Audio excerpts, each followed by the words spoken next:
No vieron a los zapatistas cuando entraron por los puestos de control junto con los otros pasajeros de los autobuses de segunda clase. No se dieron cuenta de que los zapatistas salían de los camiones en la terminal de autobuses y caminaban hacia el centro de la ciudad. No vieron nada. Y cuando los soldados despertaron, los zapatistas ya habían rodeado el Palacio de Gobierno y habían ubicado sus propias guardias alrededor de la ciudad. Después de todo, fue el ejército el que quedó fuera de la ciudad, refugiado en sus barracas. Los zapatistas triunfaron ignorándolos simplemente. No fue sino hasta el día siguiente, cuando ya habían concluido lo que debían hacer en la ciudad, que los zapatistas finalmente fueron a visitar a los soldados. Los zapatistas son solamente indígenas, pero lo que olvidaron los oficiales del ejército es que los indios también son hombres, y puesto que son hombres, también podían estar armados y entrenados igual que el ejército. Todo lo que necesitaban era la idea, y cuando ésta surgió, el desarrollo de su pensamiento fue mejor que el del ejército. Ellos hicieron tontos a los oficiales quienes eran maestros en el arte de matar. Desde ese día, todos nosotros, incluso aquellos que no somos enemigos del gobierno, sentimos algo así como risa cosquillándonos en la garganta. Si hay una parte triste de todo esto es que a pesar de que los zapatistas son seres humanos, han tenido que vivir escondiéndose desde ese momento hasta ahora. No pueden dormir en sus propias camas, ni habitar en sus propias casas, sino que permanecen escondidos en cuevas en la selva. Incluso si quieren tener niños, como cualquier otra persona, deben tener relaciones en las cuevas, como los armadillos. Fin de este relato. Ya que estamos hablando de calendarios de arriba y abajo, recordemos que ya son también 15 años de la entrada en vigor del Tratado de Libre Comercio, así que ahora algo de libre comercio. Finales de enero, hacia un mercado libre. Durante más o menos las 2 primeras semanas del cerco de San Cristóbal, ningún funcionario ladino se dejó ver en público, tampoco ningún policía, ni un policía de tránsito, ni un colector de impuestos del mercado, ni uno solo. Habían desaparecido.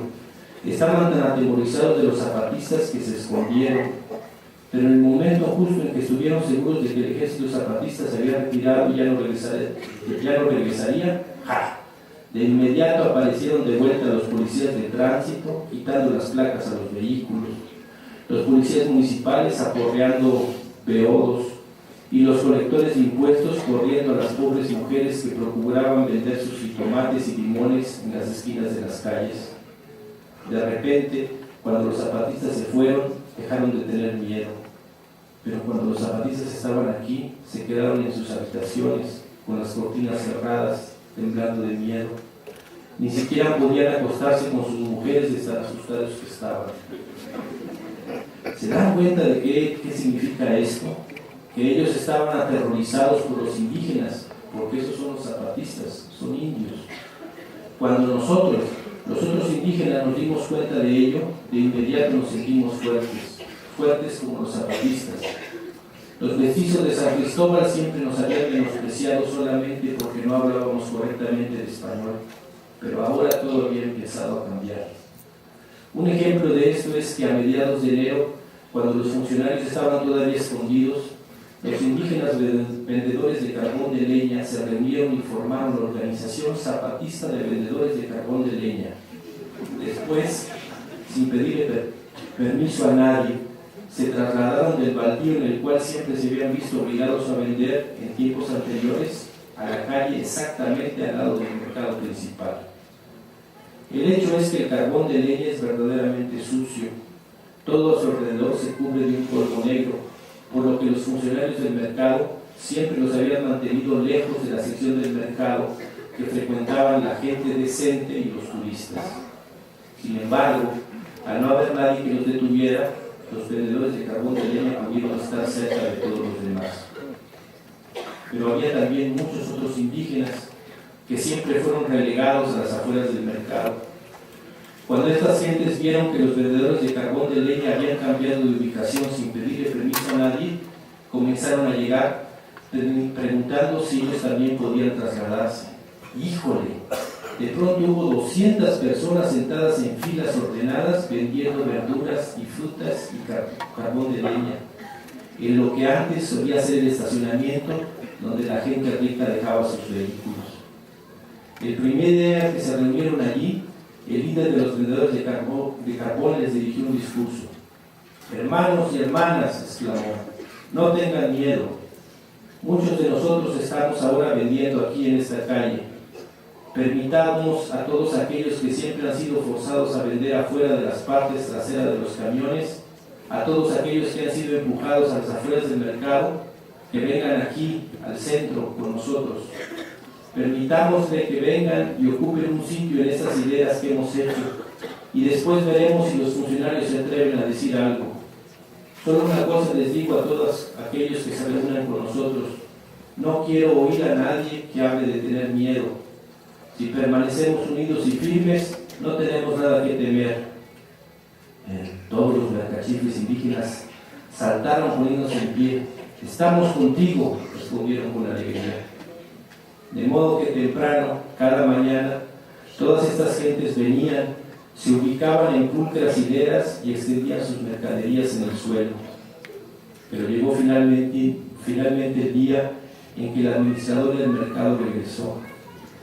Puesto que él es el jefe del mercado y de todas las calles que lo rodean, se plantó frente al primer vendedor de carbón de leña que vio y le demandó: ¿quién te autorizó a vender acá? Nadie tiene que darnos permiso, ya que nosotros pertenecemos a una organización, dijo el indígena. ¿Qué chingado de organización? Levanta toda esta mierda y vete al infierno, carajo.